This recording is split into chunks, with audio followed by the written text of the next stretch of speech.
السلام عليكم، عاملين ايه؟ ازيكم؟ بصوا انا معرفش هي مقدمه ولا النهايه، بس انا عايزه اشارك النهارده معاكم بقى. بصوا تا تا تا تا سفره مصريه في بيت مصري بنفس ست مصريه. مش قادره اقول لكم النهارده احنا في بيت ساره وعامله لنا بقى احلى اكل غدوه اللي انا بقول لكم كنت بنزل من تركيا تحديدا عشانها. اكله المحشي بقى المصري. النهارده هشارك معاكم كده وصفه انا عايزه اتعلمها منها. دخلنا مطبخ ساره، اخدكم معايا النهارده بس نشوف سفرتنا عشان الاكل ما يبردش، كله واقف مستنيني واقول لكم عملنا الاكل النهارده ازاي. كده اهم حاجه بصل كتير كتير كتير. محشي ساره وتركات ساره. انا جرب على فكره، عملت قبل كده وشاركت معاهم بالطريقه بتاعتي بجد؟ قلت لهم دي ساره اللي قايله لي عليها. النهارده بقى من ايد ساره، مش تركات بقى ساره بس، لا كمان من ايد ساره. بصوا البصل بقى يبقى حلو ان هو مضروب كده في الكبه. الناس اللي عايزه تجرب المحشي يا جماعه، النهارده اكل مصري في بيت مصري. مش عايز بقى ما يحطش، بس هو كده خليه سبايسي. خايفه هند بس تيجي هتسالني اول سؤال. المحشي حراق وانا اقول لك ما احنا عاملين حساب اهو لاصحابنا. ده فلفل برضو، بس مش ده فلفل احمر رومي. يمكن الفرازات. لا دي ماما احمر رومي. بصوا، طب والله حلو انك تطبخوا كده بيه، زي ما احنا بنحط معجون الفلفل وانا بطبخ. عايزه اقول لكم ريحته رهيبه، تصدقي شميتي ريحته. معلقه سمنه بلدي على دي بس دي معلقه صغننه خالص، مش انا بحط تاني بقى. ده فص توم. بصوا بقى تركات فصيله التوم دي ممكن ما تكونش اي بيت يعني بيطبخ بيها، بس انا عن نفسي بحط توم برضه. ساره انت قلتي اعمله هنا ولا اروح الناحيه الثانيه؟ احنا معانا الشيف نسمه برضه يا جماعه عشان تعرفوها عن الصوت. بصوا، نعم المطبخ بتاع مطبخ ساره، بس مطبخ نسمه جه ومطبخ امونه جه مشاركه كله بالحب. كرنب يا جماعه، سر من اسرار الكرنب المفرز. لو انت عندك كرنب مفرزاه في الفريزر زي كده دلوقتي، ما ينفعش تطلعيه فوق وبعد كده تحشيه، هيغيب معاكي في السوا ومش هيبقى طعمه حلو، هيجلد زي ما بيقولوا. فالكرنب لازم عشان خاطر ياخد نفس طعم الكرنب الطازه تحطيه في ميه مغليه كده، اول ما تطلعيه من الفريزر يفك في ميه مغليه. ما ينفعش يتساب يتفك. خد شويه كمان. شوحنا كده البصل بالثوم، بتنزل بمرقه دجاج. يعني انا دي بقى مثلا ما بحطش خالص، جديده دي بقى. في ناس بتحطها على الطماطم، انا بحب يعني احطها مع البصله عشان خاطر ايه، يعني تاخد التشويحه بتاعه البصله.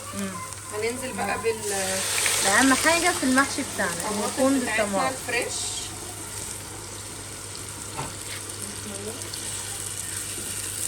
انا عايزه اقول لكم في ريحه جميله يا جماعه. اللي انا هشاركها معاكم النهارده ان المحشي مش بتعمل له بصله بس في التقليه، لا بتعمل له بصله في الاخر كمان. على فكره انا بعملها، انت قلتي لي دي تركه المحشي يا جماعه. بجد المحشي لما بيتحط له بصله نيه في الاخر خالص، هوريكم طعمها بيفرق جدا جدا جدا في الخلطه. ايوه انا جربتها، عملتها مرتين بالطريقه دي وفعلا بتفرق.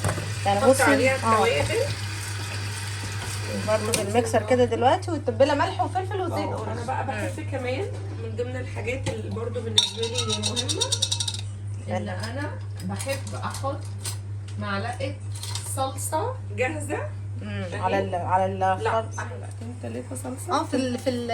انا بقى لما باجي اطبخ، لو هطبخ مثلا طماطم يعني فريش وصلصه، بحط الصلصه الاول واشوح الصلصه. لا الصلصه يعني بحطها ساعات كمان في الاخر خالص عشان اسيب الطماطم تتسبك شويه زي ما احنا عملنا كده. انا عايزه بس اصفي الكرنب.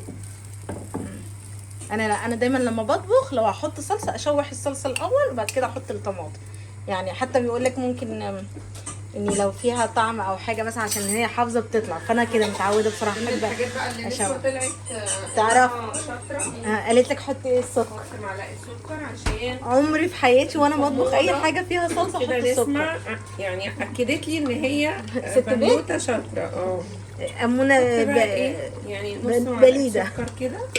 ما بعرفش يا جماعه احط معلقه السكر دي في اكلي خالص، دي اساسيه. يعني كل الناس بتقول عليها ومعروفه، بس انا لا ما بعرفش. استني قلبيها ده، انا بحب اقلب اول الاكل يا جماعه. قلبي. بسم الله. سيبيها بقى ايه نهدي. النار سنه يلا على ما نخلص كده بقى ايه نسيبها تستوي. عايزين بقى بيدي ريحه. بصوا يا جماعه عندنا دلوقتي نقاش. انا بالنسبه لي الفلفل اصلا لوحده بعمله محشي، يعني هي اكله محشي فلفل. صح. انا بحبه بس الفلفل بيدي ريحه للمحشي. يعني انت بتسويه بتسوي الفلفل مع المحاشي؟ لازم على الاقل لو ما عنديش كميه لا ماشي مع البتنجان ماشي، بس كده في كرنب وورق عنب. جربي حطي فلفلايه على الكرنب وفلفلايتين 3 كده على ورق العنب. لا عمري ما سويت الفلفل، يا اسويه لوحده يا اما اسويه مع الفلفل. والفلفل برضو كمحشي مش اساسي، مش محشي فلفل، احنا يعني نكمل بيه الاكله. لكن في تركيا زي ما انتوا عارفين انا بطبخ لكم هي اكله، هناكل ايه النهارده؟ هناكل محشي لا فلفل. هنا بنكمل بيه الاكله فعلا، مش حاجه اساسيه يعني. في بقى التركيه اللي قلت لك عليها. نعم يا داوود وسليم وجلوزار بقى عاملين حضانه هنا. استنوا بقى بصوا، يعني انا ما صورتلكمش دي ليه، هي دي فراخ متبله جاهزه وفي الفريزر، بس ايه ساره بقى حطت لها برده التحابيش، يعني هي جايبه زي ما بقول لكم عشان ساره موظفه، فاحيانا بتجيب ممكن حاجات تكون ايه تساعدها تسرفها على طول، بس برده لازم تحط تركاتها. حطت بقى ايه ورق لورا، حبهان، بشرة طماطم وفلفل اسود، وبصوا بصل وشرايح من الفلفل وليمون.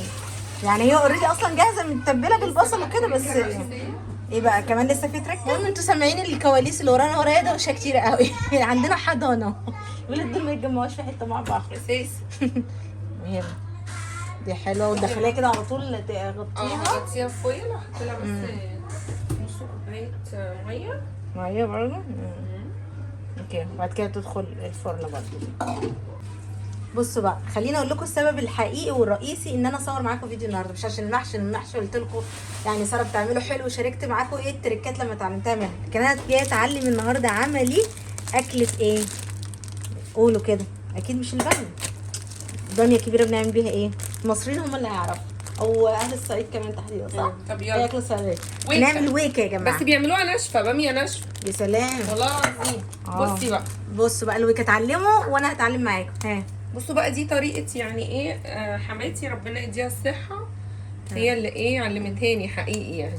ده فلفل حامي اوكي. لازم بقى معلش يعني مع كامل احترامي للناس اللي ما بتحبش الحراقه، يعني الويكه اساسي لازم تكون حراقه. طبعا الباميه دي برضو مغسوله جاهزه يعني، بس لازم تكون الويكه معروفه ان هي باميه كبيره، تكون باميه حجمها كبير. هو المفروض تبقى اكبر من كده كمان يا ايمان، بس انا ما لقيتش الحقيقه اكبر من كده فجبت المتاحه يعني بص الكميه ايه، ربع اقل من الربع ده، حبه صغننين صح؟ يعني دي نص كيلو يبقى ده ربع. زي كده ربع كيلو. بص بيكون حجمها كبير، ولو في اكبر تمام. لو في اكبر من كده اوكي، يعني دي مش دي باميه الويكه، في باميه بتبقى اكبر من كده كمان. احنا هنعمل بالمتاح عندنا. انا بحب احط مرق الدجاج بقى، بس مش اللي هي الباودر، اللي هي القديمه بتاعت زمان دي، مكعب مرق الدجاج ماجي. بس يعني احنا الفلفل الحراق ومكعب ماجي، والباميه بنقمعها اللي هو الجزء اللي فوق والجزء كده من اللي تحت بنقطعه. لازم بقى الويكه تقطعيها حلقات رفيعه كده شويه. لان بقى الويكه دي عندكم مثلا طريقه، يعني الباميه في دول كتير بياكلوا الباميه، الويكه بقى طريقه الويكه عندكم، والويكه دي احنا معروفه ان هي يعني اكله صعيديه صح؟ في ناس تعملها باميه ناشفه، يعني باميه مجففه. بيجففوها في اسوان كده والنوبه. بس انا عمري ما انا يعني في حياتي لما دقتها وتعلمتها كانت الطازه دي. حماتي بتعرف تعمل الناشفه، بس انا ما دقتهاش قبل كده، او ما فكرتش حتى ادوقها، لاني برضو مش من انصار الملوخيه الناشفه الحقيقه يعني. انا برضه مهم. المهم يا ايمان انا عارفه ان انتي بتتوحمي عليها، وعشان كده انا اصريت. لا استني بس لا يصدق اتوحمي. لا يا جماعه يعني احنا عندنا في مصر بنقول لما بيبقى حد نفسه في حاجه بنقول بتتوحمي. انا بقالي كتير قايله لساره عليها ومتفقين على اليوم ده، بس بصوا كله بيجي بنصيب. كناش متفقين كده وهوبا هيلا بيلا جينا عند ساره كلنا بربطه المعلم. انا مقتنعه جدا ان اللقمه نصيب صح. يعني وان كل حاجه لما بتيجي بدون ترتيب بيبقى ليها طعم ويعني بحط عليها شوربه مغليه تغلي شويه، بعدين بعملها شوربه بقى. فراخ او شوربه لحمه؟ الافضل بحب يعني اللحمه او شوربه بط، بس انا بما ان لا اللحمه عندي احمد مش بيحب البط فانا بعملها دايما بشوربه لحمه. ويا سلام بقى، يا سلام لو كان عندك حته ليا. لا كويس انك ما عندكيش، ضاني. كويس انك ما عندكيش. لا انا ماليش ليه. المهم لو عندكم انتوا برضو الناس اللي بتعملها واهل الصعيد، عشان حبايب بيعملونا بقى في كل مكان، اكيد ادونا في حد تركاتكم بقى. اكيد في حد اشطر مني فيها. بصي بس انا مقتنعه برضو ان الاكل ده نفس. دي حقيقه. اكل ايمان ممكن ابقى بعمل نفس الاكله بس بدوقها عند ايمان. يا سبحان الله، الشاي عند ايمان يا جماعه ليه نكهه تانية. كل واحد في بيته ليه. انا بحب اشرب كوبايه شاي عند ايمان في البلكونه كده، يعني بيديني طاقه ايجابيه. شفت بقى؟ طاقه ايجابيه. يا مسمين حبايب امونه بلكونه امونه. لا هي ساره اصلا لا يعلى عليها بصراحه فعلا في الاكل. اهي الويكه اهي، ودي شوربه اللحمه. بسم الله. ننزل عليها بشوربه ايه؟ مغليه اوريدي صح؟ مغليه بس صغيره مش كتير. من التركات بتاعت الملوخيه والويكه هي رشه كربوناتو صغيره خالص. اولا بتخلي الحاجه تفضل خضراء. حطيت شويه صغيرين خالص زي ما انتوا شفتوا كده. بتحطيها على الايه، على الويكه وايه تاني وانت بتطبخي؟ هي اهم حاجه على الملوخيه وعلى الويكه، بس اهم حاجه الشوربه تكون سخنه يا جماعه. بصي بقى من اساسيات برضو فص ثوم. طبعا حد هيقول لي انت ليه مش دقه الثوم؟ في الطبيعي ساعات ببقى شايله مفروم وساعات ببقى شايله طازه كده يعني. هاخد عشان تعرفوا رغم الاجواء الصعبه ديت، ولكن اني بشارك معاكم الويكه عشان تعرفوا انا بحبكم ازاي، ولازم تجربوها. عشان انا طول عمري كنت بسمع عنها بس ما اكلهاش وشكلها كده. بس في مره ساره عزمتني انا وماما، وماما بقى بتعشق الويكه، فلما اكلتها خلاص عشقتها. دي برضو يعني تركايه ولا؟ فلفل رومي. بصوا ده الفلفل الرومي اللي هو متخزن يعني، برضو تحطوا يعني حاجه اساسيه في الوصفه. يعني لا يعني بصي يا ايمان، اصل موضوع الفلفل ده اهواء. في حد يقول لك انا بحب مثلا ادخل الفلفل الاحمر في كل اكلاتي. ايوه صح. مش لازم يبقى حراق، ممكن يبقى رومي زي دوت. ممكن يبقى. المهم اذا متوفر عندكم يعني. بصوا انا دقت بتاع ساره وعجبتني، فانا يعني بما ان هي عجبتني فانتوا جربوا الطريقه ديت. اوكي حطي ايه كمان؟ شويه كزبره ناشفه. ادام توم ادام توم يبقى كزبره. الاتنين كده اصدقاء دايما، التوم والكزبره. وتسيبيها تغلي. الشوربه مملحه صح؟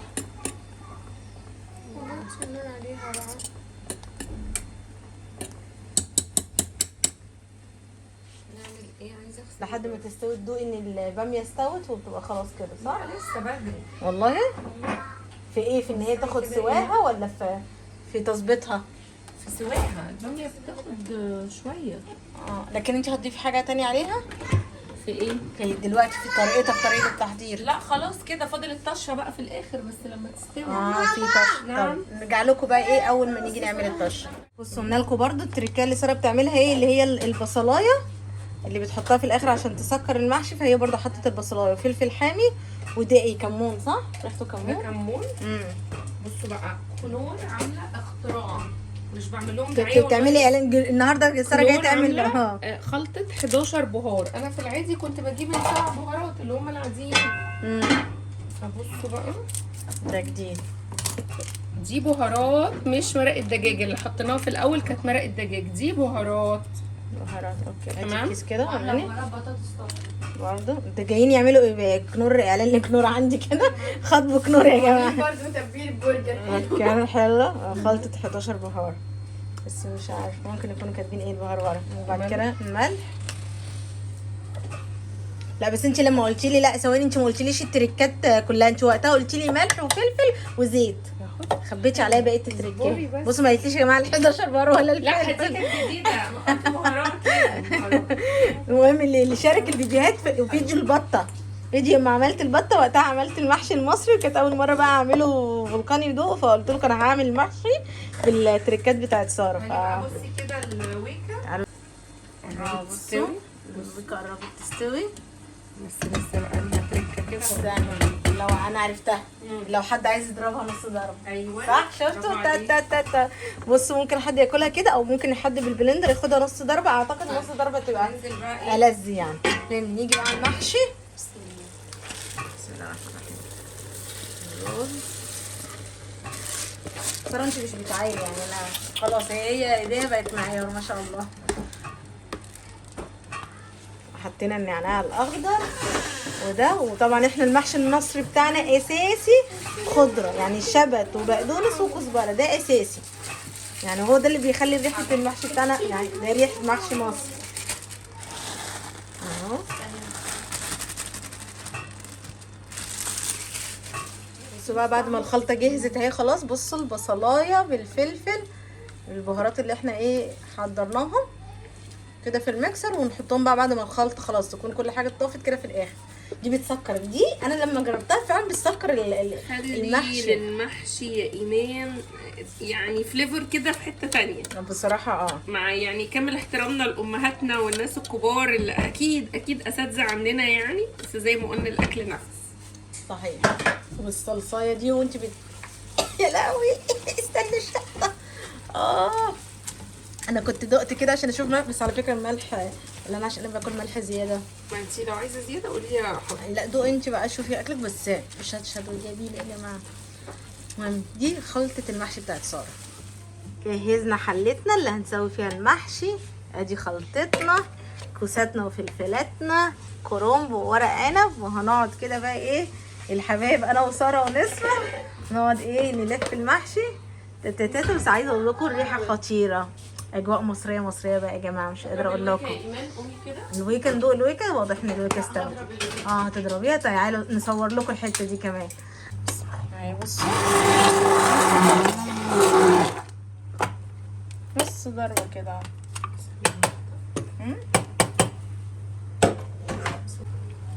بص بقى الويكا اهي بعد ما كمان استوت واتضربت نص ضربه بيكون ده شكلها. نزودها بقى ايه؟ ايوه مش مشكله. زودي. طب نطلع الشوكه الاول وعلي الشوربه. عشان بصوا هي تقلت كده هتتقل تاني كمان. خلي بالك عشان هتكون سخنه. اخر حاجه بقى قبل ما ناكل هنعمل الطشه بتاعتها. هتبقى برضه توم والسلعار. ده اسمه عرق. ايوه والسلعار. يا ولا النهارده ده محور فيديونا طريقه الويك يا جماعه. اعملي كرومب يا ايمان. كرومب. انا يا جماعه هحشي ورق الكرومب. نسمه مسكت الورق العنب. بص برضو نفس الفكره ان ايه الحله برضو ايه كده بنحيقها ونسوي فيها ايه، نحط خضره فلفل بصل. بس كنت اقول لك ايه، هو الكرومب مش متقطع يعني، بس فانا كده بتحشي وبعدين تقطعي. ساره جربتي تعملي محشي بصل؟ بس بقى بيبقى يتسلق الاول نص سلقه. لا ما جربتيش بقى، لازم اعمله. لا اللي انا عملته كان بدبس الرمان، كان حكايه. لا انا بحط عليه دبس رمان. لا انا قصدي برضه على البصل ساعات بنعمله كده والله. بيبقى جميل. دوقيه بقى. فرجتيش على محشي البصل بتعمل ايه يا ساره؟ اخسى عليكي. ممكن اكون اتفرجت وناسيه. بصوا الكرومبايه احلى اسهل حاجه بتتحشي بصراحه هي الكرومب. ممكن ما تنعكشيش. وبرده والمحشي البصل برده لما ايه، المهم برده دي بيبقى فيه عرق اللي فيها العروق هي اللي بنحشي عليها، والنعمه هي اللي بتبقى بره للمبتدئات، عشان انتوا عارفين دايما بحب اشارك ايه الوصفات للمبتدئين. عايزه اقول لكم يا جماعه احنا بدأنا النهارده يومنا اصلا، بس نسيت اصور لكم الصبح. بدأنا يومنا النهارده الصبح باجواء مصريه بقى، فطرانين على عربيه فول. مش قادره اقول لكم حكايه. فول بقى كده وبطاطس وبتنجان. لو عرفت انزل لكم الصوره هنزلها لكم على الانستا. بس فاهمين اليوم، فالنهارده اليوم كله اجواء مصريه بقى، افطار مصري. عشان النهارده الجمعه يا جماعه، جمعه مباركه علينا وعليكم. فطار مصري بقى وغدوه مصريه اهي اصيله. بس فحبيت اقول لكم النهارده يوم برعايه تحيا مصر. ادي بقى حليت ورق العنب برضو قبل ما نسوي. بصوا التركيه ايه، الصلصه اللي احنا سبكناها كده على الوش، وحطينا دبس رمان عشان يدي مزازه، وقطع ليمون اهي. وبص هتسوي عادي مع ورق العنب الكوسه والفلفل. انا في العادي يعني كده نسوي النهارده، نسوي ساره بتسوي كده. وشفنا الكرنب كمان. بصوا برضو حطينا الصلصه اللي احنا كنا سبكناها كده واخدنا حبه على جنب. بصوا بقى اللي هي طشه الويكا اخر حاجه بقى. بصوا يعني دي بقول لكم اهم وصفه عندنا في فيديو النهارده. الطشه بقى دي زي طشه الملوخيه بالظبط يا ايمان. حطينا شويه كزبره على الثوم، وحطينا الثوم طبعا ده فريش، انا لسه دقاه بس ايمان ما صورتنيش وانا بدقه. ما تسالونيش بقى الامراه العامله اللي بتعمل الثوم فريش دي، ساعات بجيبه طبعا جاهز على الفرم على طول او مفروم عندي في الديب فريزر. بس في اكلات معينه كده زي الويكا وزي الملوخيه بحس ان هي محتاجه شويه ثوم فريش. هتزودي شويه كزبره حبيبه الملوخيه وحبيبه والله كنت عايزه اعمل لكم ملوخيه خضراء. بصوا يا جماعه مبدئيا احنا ما كناش متفقين على اي حاجه، فسامحوني لو في تقصير او في اي حاجه مش مكتمله يعني. هو اليوم كده جه كده بدون ترتيب. ايوه يا جماعه ما كانش ليه وده حلاوته بصراحه. أيوة. احلى حاجه الحاجه اللي بتيجي الصدف دي. بس احنا كنا متفقين ان في يوم هيحصل كده، بس امتى بقى هو ربنا طلع كاتبه. سبحان الله كنت لسه بقول لها الاسبوع اللي فات امتى. طبعا انا مش بكحت في التيفال عشان هتقولوا لي طاسه التيفال هتبوظ. بصوا انا زي اي ست مصريه اصيله بحافظ على ايه، على التيفال بتاعي. ايمان بتقول لي التومه كده اتحرقت. يعني البيوت بقى بنقول لها لا لسه ما اتحرقتش، التومه لازم تتحمر كويس عشان لما تنزل في الحاجه ما تبقاش فاتحه، تاخد لون الاكل. فبالنسبه لي التومه دي لسه ايه، شويه لسه كمان. شويه كمان. لا انا يعني بالنسبه لي كده يعني شوفيهاش في البرنس وفي المنوفي تبقى لونها كده غامق شويه زي البصل كده. ايوه صح. بصي لازم تتحمر لسه طول ما هي لونها فاتح كده، لا لسه لازم تاخد درجه اغمق شويه، لدرجه ان انت تقولي دي اتحرقت. لا هي ما اتحرقتش ولا حاجه. الريحه مش قادره اقول خطيره. انا عن نفسي بحب الثوم على فكره يعني. وانا بحب الثوم في الاكل. بسم الله الرحمن بسم الله. بصي تقلت ازاي.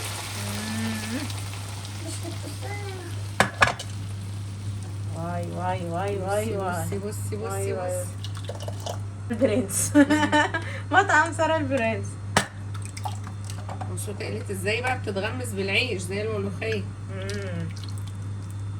هنا بقى يلا عشان ده الاكل ده ما ينفعش يتاكل بارد خالص. المحشي الكرنب احنا دخلنا الشتاء يا جماعه، فلازم بقى يبقى سخن كده. ورق عنب، بصوا ورق العنب الصغنوني ده. مش قوي معلش لا عشان جميل هو كده. تسلم ايدك يا إيه اللي هو الصغنوني ده معروف. وفراخ كده في الفرن بقى بتتبيله البصل كده متحبشه. وبصوا بقى حبيب قلبي الضاج اللي انا مستنياه الويكا. شاركت معاكم بقى وساره اللي شاركت معاكم بقى طريقتها في الويكا. طبعا شوربه اللسان العصفور واللحمه والكوكو عشان الولاد. طبعا بقى لازم بقى سلطه الزبادي، سلطه خضراء. ومعانا ضيف على سفرتنا عيش. قلتي لي عيش ايه؟ تميس. عيش التميس. ماشي ده معانا على سفرتنا ضيف. استنوا بقى احنا ناخد راي نسمه لان انا عارفه اكل ساره وبقول لكم يعني احلى محشي. انا مش عاجبني النهارده. صوري لا الهبر اللي انا حاشاه ترى عجبها اللف بتاعي. نسمه ايه رايك؟ والله الويكا ده احلى ورق عنب دقته في حياتي. والكرنب انا ما باكلهوش بس انا عجبني مش قوي كده والله العظيم. لا النفس بجد ساره تسلم ايدك فكرة أنا خطير. ما كنتش يمي والويكا بقى دي حكايه. ايه رايك؟ فظيعه الويكا بقى، دي حاجه تانية. شفتوا مش قادره اقول لكم بجد. لا يعني تسلم ايدك يا حبيبتي. بيتك دايما عامر سفره مصريه بقى ومش اي نفس ست مصريه. خدي سلطه. بيتك عامر دايما يا حبيبتي.